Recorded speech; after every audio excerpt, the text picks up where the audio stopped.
पाकिस्तान में टैटू बनवाने के शौकीन मर्द-ओ-ज़ान की तादाद बढ़ रही है।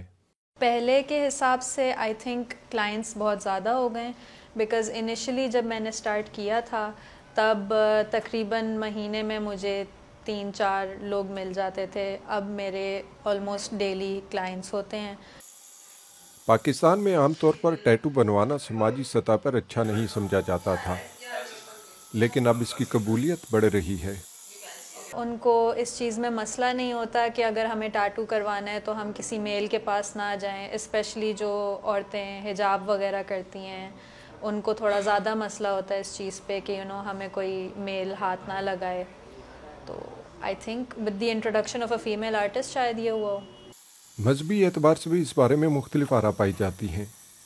मज़हबी पॉइंट ऑफ व्यू से भी दो किस्म के लोग हैं। कुछ लोग इसको हराम समझते हैं और कुछ लोग जो हैं इनको सही समझते हैं, और इनका इशू सिर्फ वज़ू के हवाले से ही है। हम जिस नज़रिए से हैं हम समझ रहे हैं कि क्योंकि ये इसके ऊपर टैटू के बाद स्किन चढ़ जाती है तो इसमें वज़ू का कोई नहीं होता। वो इसे पाकिस्तानी सकाफत का हिस्सा भी समझते हैं।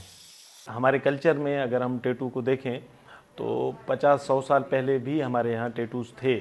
वो टैटूज़ इस शेप में नहीं थे, मगर काफ़ी लड़कियाँ, आप अगर बलूचिस्तान चले जाएं तो डॉट्स निकाल के यहाँ माथे पे और इधर यहाँ इस जगहों पे अपने हाथ से वो टैटू बनाती थी। मकबूलियत में इजाफे के बावजूद टैटू आर्टिस्ट का कहना है कि उन्होंने इसके लिए सख्त ज़वाबित बना रखे हैं।